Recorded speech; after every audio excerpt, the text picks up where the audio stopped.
Filosofia moderna. Estamos inaugurando um novo período da história da filosofia, gente. Até o presente momento, nós vimos filosofia antiga e filosofia medieval, com São Tomás de Aquino e Santo Agostinho. Pois bem, agora estamos inaugurando um novo período que é bastante diferente do período medieval, tá? A gente tem que dar uma olhada no contexto histórico para entender o contexto da filosofia moderna. Filosofia moderna, ela é um período abrangente e é um período que provoca profundas transformações no pensamento, tá? Não só no pensamento da filosofia em si, mas como o pensamento científico, tá? Vai ser muito influenciado por contribuições de autores da chamada modernidade aí, do pensamento moderno. Olha só, para a gente ter bem claro aí na linha do tempo. A filosofia moderna é toda a filosofia que se desenvolveu durante os séculos XV, XVI, XVII, XVIII e um pouco do XIX também, tá? Mais especialmente, vamos tirar o 15 aqui para não confundir, o 16, lá, René Descartes, que é considerado um filósofo que inaugura a modernidade, ele está situado ali entre o século XVI e um pouquinho do 17, tá? 18 também, com os iluministas, e 19, tá? 19, especialmente a filosofia contemporânea vai começar principalmente a partir da segunda revolução industrial e todas as transformações na economia que ela vai trazer. Então, pensa assim, gente, quando cair numa prova, num exame seletivo, alguma questão de filosofia, vocês provavelmente vão te dar a data ou vão te dar o nome de um autor. Se você souber localizar no tempo esse autor e perceber que ele é um filósofo do período moderno, tá ali, por exemplo, quando falam Descartes, quando falam Berkeley, quando falam John Locke, Diderot, Montesquieu, Voltaire, se você souber onde é que ele está no tempo, ainda que você não se lembre do pensamento específico desse autor, você conhecendo as linhas gerais da história da filosofia, você tem muito mais capacidade de deduzir a resposta, chutar mais próximo do certo. Tá? Então, a história é muito importante para o estudo da filosofia. Então, vamos dar uma olhada, primeiro situar no tempo aí. Tá? E dentro desse período da modernidade, do período moderno, a gente ainda faz subdivisões, tá? A gente pode falar assim, ó, filosofia do século XVII, filosofia do século XVIII, filosofia do século XIX, né? Ou filosofia do iluminismo, quando a gente está aqui no século XVIII, normalmente é o período dos filósofos do iluminismo, né? Então também você pode falar em filosofia iluminista, filosofia do esclarecimento, está no século XVIII. Pode-se falar também em filosofia da Renascença, que é um período que abrange principalmente os séculos XVI, o século XVI, né? Que é o período de Galileu Galilei, Copérnico, Kepler, né? Aqueles astrônomos que são filósofos, né? E que estão dizendo coisas importantes, estão rompendo com a tradição medieval, né? Então, falou em filosofia moderna, ainda dentro dela tem esses períodos ou esses nomes, essas denominações, tá? E a gente tem que olhar aos poucos, a gente vai ver aí nas próximas aulas algum desses autores, os mais importantes, tá? Então, vamos dar uma olhada, ó, em linhas gerais, o que caracteriza a filosofia moderna, né? Primeira coisa é que a gente normalmente chama, né, ou caracteriza a filosofia da época moderna como uma filosofia de ruptura com a tradição medieval. Inclusive, o movimento renascentista, vocês já viram isso em história, né? O movimento renascentista foi um movimento cultural, intelectual, de ideias. Ele que deu o nome do período anterior de Idade Média, né? O nome Idade Média foi dado pelos renascentistas, né? No começo da época moderna. porque eles diziam que eles estavam vivendo um período de avanços e que o período anterior foi um período de atraso. Então essa imagem, por muito tempo, figurou uma imagem negativa da Idade Média, como um período de atraso intelectual, atraso cultural, onde pestes, guerras tomavam conta da Europa. E esses caras da Renascença se sentiam atuais e se sentiam levando à frente uma série de conquistas do pensamento, né? Eles estavam dizendo que a igreja principalmente havia ocultado, havia sido responsabilizada por esse grande atraso aí do pensamento e do progresso humano. Então, a filosofia da modernidade, primeira característica é que ela é uma ruptura com a tradição, né? Ou pelo menos se entende como uma ruptura com a tradição. Tá? Na prática, há muita crítica sobre isso e são outros 500, mas eles se entendiam, é importante a gente entender que eles se entendiam como, como assim, rompendo a tradição, fazendo uma oposição entre o antigo e o novo, né? Valorizando o novo e trazendo consigo também a ideia de progresso, a ideia de que o homem está caminhando para frente, né? E cada vez mais vai fazer críticas à Igreja Católica, né?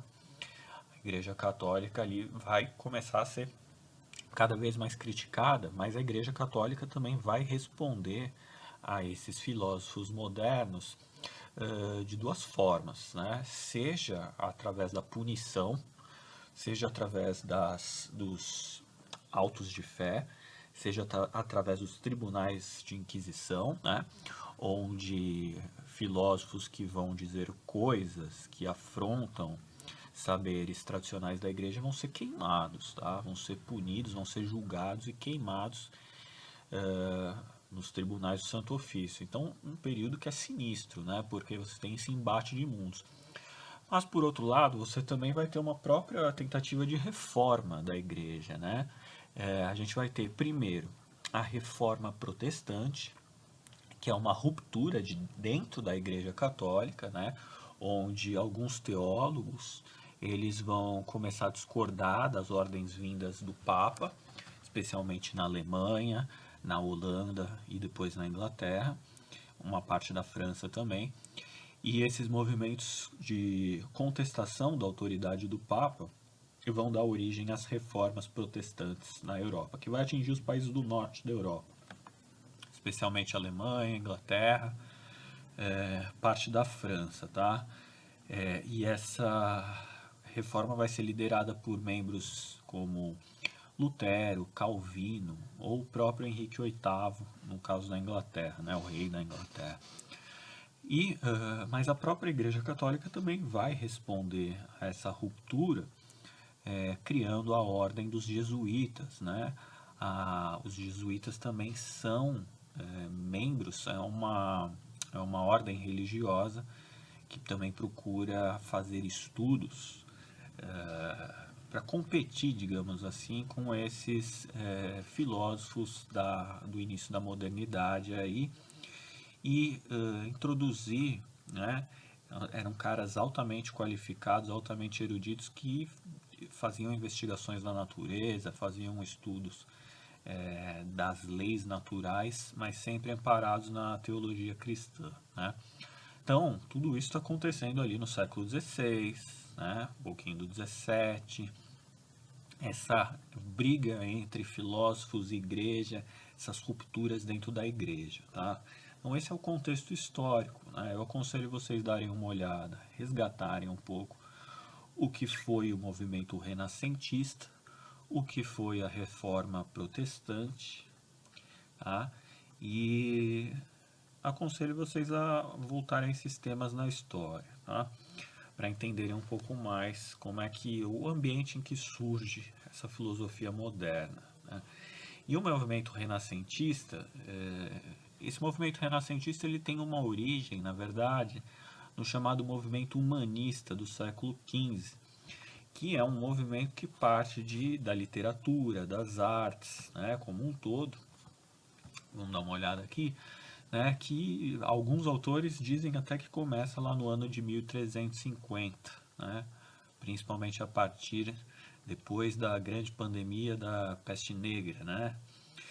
E esse movimento de literatos e artistas, todos eles muitas vezes estão ali se voltando, estão redescobrindo, estão reintroduzindo na Europa autores da filosofia antiga, da filosofia grega, como Platão, como Aristóteles. A gente viu na aula passada como que o Aquino, Tomás de Aquino, reintroduziu Aristóteles na Europa e adaptou muito do seu pensamento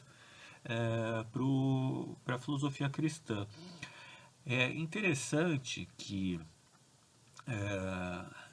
há os renascentistas, os humanistas renascentistas, eles gostam muito desses autores antigos, né? Eles dizem assim, ó, se a gente houve, o período da antiguidade foi um período de avanços no pensamento, né? A Idade Média que foi um período de retrocesso.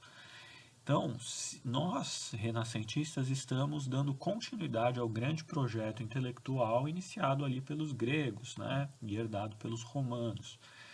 Então, Platão, Aristóteles, esses autores, os renascentistas, os filósofos modernos gostam muito, né?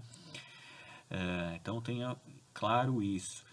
Mas ao mesmo tempo que eles gostam muito, eles também não é um simples retorno à filosofia antiga, eles querem superá-lo.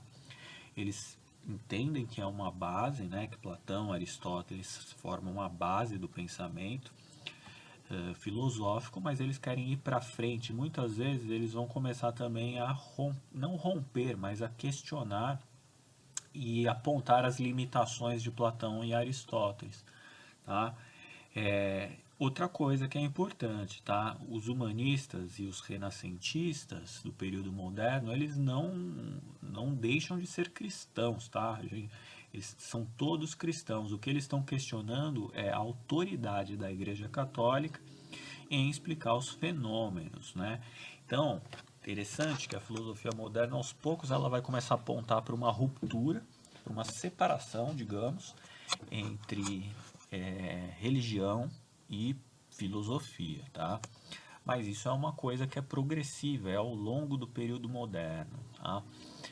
Isso só vai ficar mais concreto lá no final do século XVIII, com o movimento iluminista, a Revolução Francesa, e depois no mundo do século XIX, que já é um mundo totalmente em vias de industrializar-se, com um novo ritmo de vida, né? Aí sim você vai começar a ter uma separação mesmo entre religião, igreja e filosofia e ciência.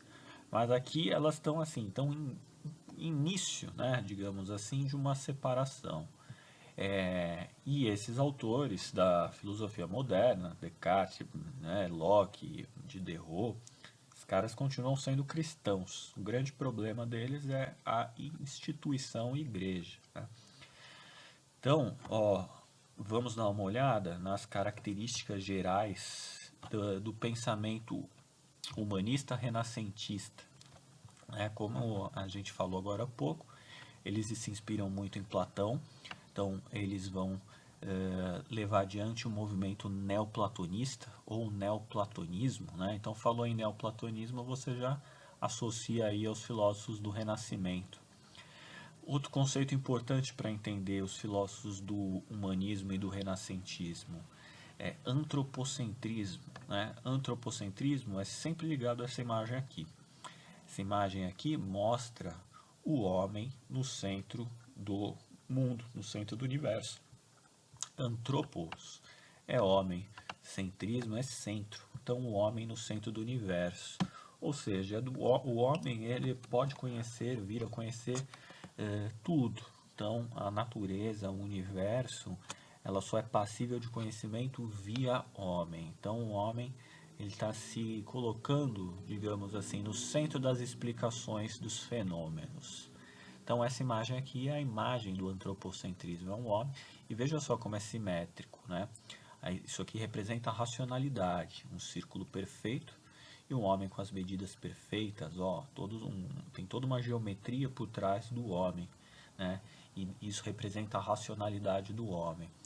O racionalismo é outra palavra muito importante, tá? Associado aí à filosofia moderna, né? E que é a ideia de que a razão é a ferramenta que o homem dispõe para conhecer a natureza, tá? Otimismo é outra palavra importante porque é a ideia de que o homem está caminhando agora para frente e não mais para trás, né? E individualismo é outra palavra importante porque tudo parte do indivíduo, né? A ideia de que o homem contém em si as potencialidades do conhecimento, tá? De forma individual, né? Cada um é um, ok? Tá? Então, são conceitos que quando aparecer você não precisa ficar assustado, basta reconhecer a palavra e associar ela a esse movimento humanista renascentista, tá? Que ficou vigente ali no início da filosofia moderna, dos séculos XVI, né? 15 e 16. Olha só aqui, o humanismo, ele afirma a dignidade do homem e o torna o investigador por excelência da natureza. Então, a ideia de que o homem pode ser um investigador, só que à base do pensamento científico, não é, gente? Então, por exemplo, durante a Idade Média, a igreja não deixava você fazer, por exemplo, abrir um cadáver para estudar as partes do corpo humano, né? Já os humanistas vão dizer o seguinte, ó, o homem ele tem que investigar os fenômenos da natureza, então ele pode abrir os cadáveres, né? Pode abrir os bichos, as plantas e os animais para ver como é que funciona, né? Então essa ideia de anatomia, essa ideia de buscar lógica por trás do funcionamento dos órgãos dos homens, dos animais, tá?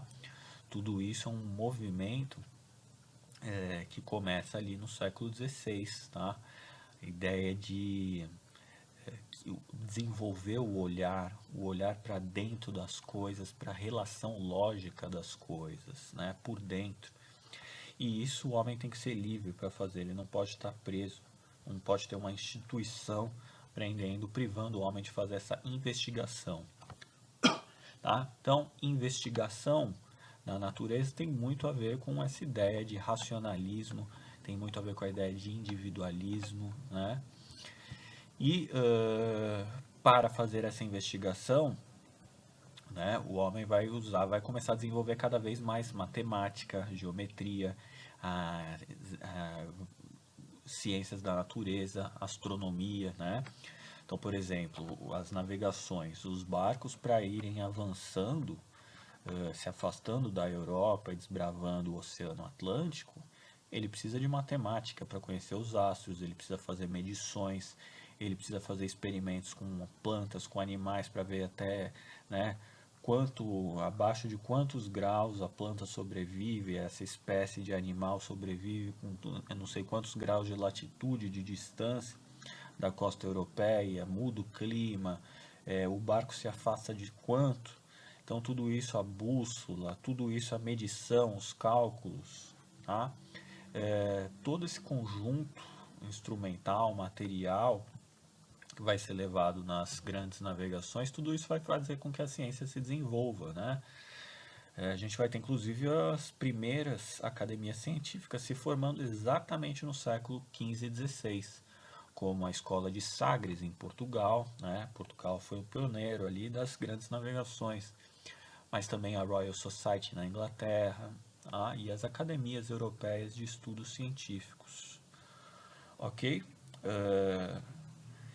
A reforma protestante nós mencionamos agora há pouco, como ela também foi importante para fazer essa ruptura com essa tradição de predomínio da Igreja Católica nos assuntos intelectuais, mas a reforma protestante, vocês têm que dar uma olhada novamente nesse assunto, em história, porque ela trouxe várias propostas, né? E uma das principais propostas da reforma protestante foi a ideia de que a Bíblia ela deveria ser traduzida para as línguas nacionais. Ou seja, a Bíblia era escrita, né, as missas eram dadas em latim e a única tradução que se tinha da Bíblia era a latina, né? Então as missas eram em latim e você tinha que ouvir para conhecer as histórias da Bíblia e os dogmas. Você tinha que ir à igreja e receber a interpretação que o padre, o pároco, te dava. Reforma Protestante disse não. Para acabar com a autoridade do Papa lá em Roma, nós temos que traduzir a Bíblia para as línguas, né? As línguas locais, o germânico, né? Inclusive o Lutero vai ser o primeiro a fazer essa tradução para o alemão. Mas tem que ter em espanhol, português, inglês, em todas as línguas, para que as pessoas leiam dentro das suas próprias casas, né? Aí vem aquela ideia da Bíblia em casa, para que elas possam mesmo fazer as suas interpretações.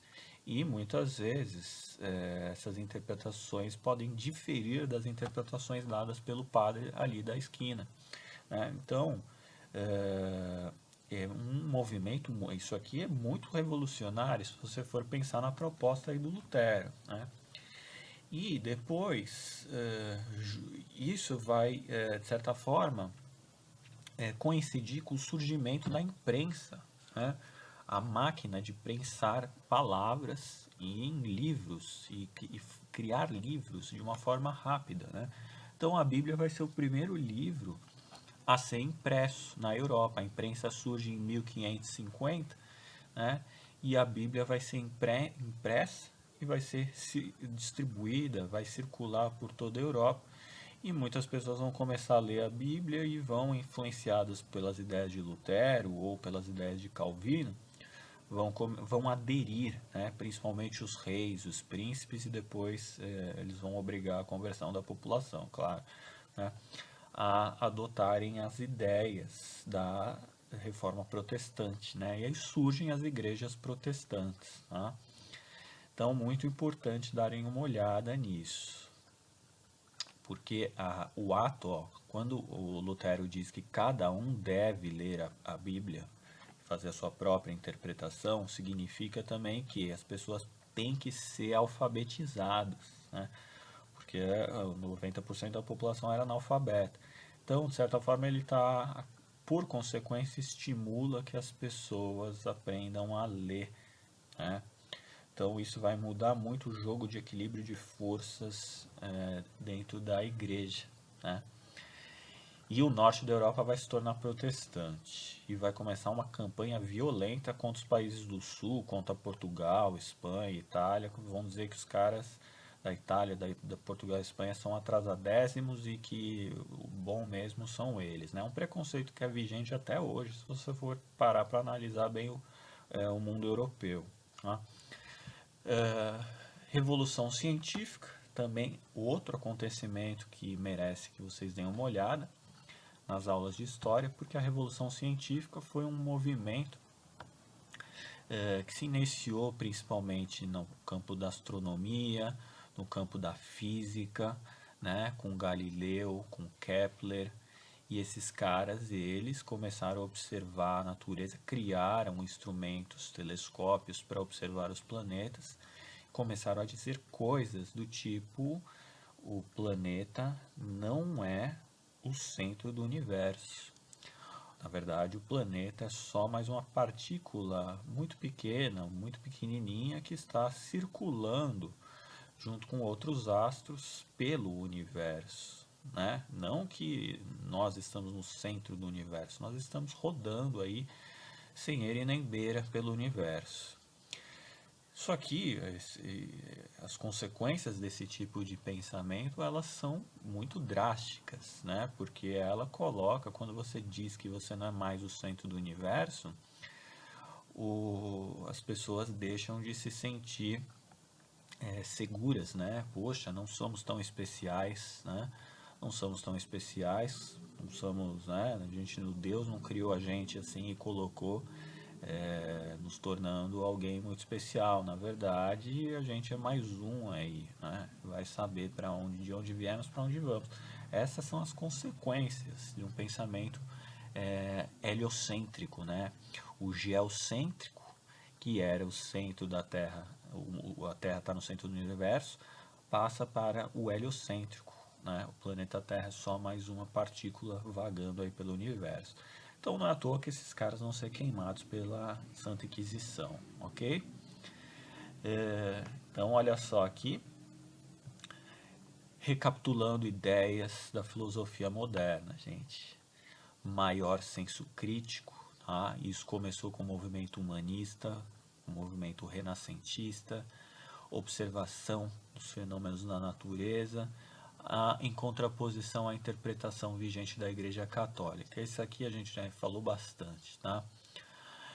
2, a imprensa, tá? Inventada no mesmo período, e ela vai desempenhar um papel fundamental na Revolução Científica, tá? Com a circulação de obras impressas para todo o mundo na Europa. As reformas protestantes, que vão desencadear essa ruptura com a autoridade do Papa, e está por trás também vai de certa forma ajudar a Revolução Científica com a propagação das letras, né, de materiais impressos.